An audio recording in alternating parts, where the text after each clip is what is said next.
show you something just to kind of help you with the Hapong thinking about apostles and prophets today, which some of you unfortunately have some real issues. I like real issues. I see some of the comments, and you guys really struggle. You guys don't know the Bible. You don't want to live by the Bible, but I'm going to help you. Okay.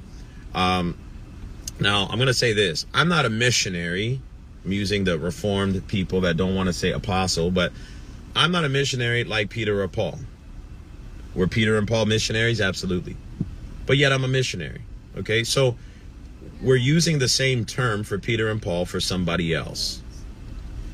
Now, am I defiling the role of a missionary because there were other greater missionaries than me or more authoritative missionaries than me? No, I'm a missionary like Paul or Peter because I'm doing the same thing as Paul and Peter. Okay, we define terms based on what they mean, not on people's biases or their perceptions of things. If an apostle means sent one, a delegate, an emissary on behalf of Christ to establish churches and raise up leaders, that's what an apostle means, whether you like it or not. I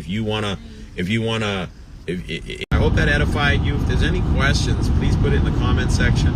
And if I see another guy telling me, hey, you know what, there is no apostles today, look, man,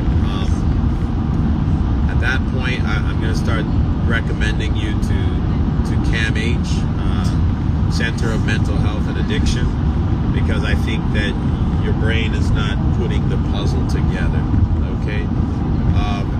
Someone's saying, how come you didn't call yourself apostle when you first started way back ago? How come the sudden name change?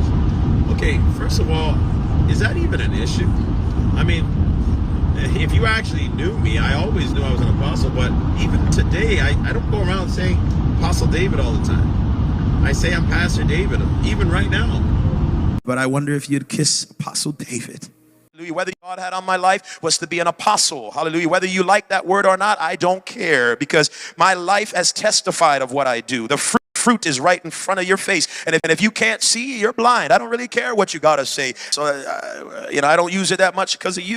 But that's the function. That's what God called me to do. And I always knew my calling. You didn't. I don't have to go around and telling everybody I'm an apostle.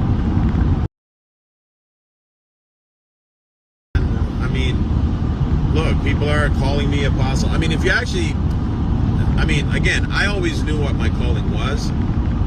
People have been prophesying this to me for years. An apostle means someone who's sent. And it is used for more than the 12 apostles in the Bible itself. Not by Pastor David, but by the Bible. God saw no problem calling other people other than the 12 apostles. So why do you have a problem when God didn't have that problem? You're making up a problem that God didn't have, which is why you are the problem. Not me. You are the problem because you are making up an issue that God never had. That means it means that David Lynn's not the problem. You're the problem. You're the problem, not me. I'm not the problem. You're the problem because you say you're a biblical Christian, but you want to make extra biblical terms for something. You'd rather call an apostle a missionary when the Bible doesn't have a term called missionary. Okay, we're all on a mission. Some of you are on a mission to get a bigger house. Some of you are on a mission to have some children. Some people call it the missionary style. I mean, there's so many missionaries out there doing a lot of different missions. Yeah. It's not in the Bible. The term that you want to use, and I broke it down on a missionary as an apostle part 1, the term that all these reformed cessationist people are using, they're defining missionary as an apostle, but they're afraid to use the word apostle when God was not afraid to use the word apostle for Silvanus, for Titus, for Timothy, for Epaphroditus. So what is your problem? Are you holier than God? Some of you think you're holier than Paul the apostle.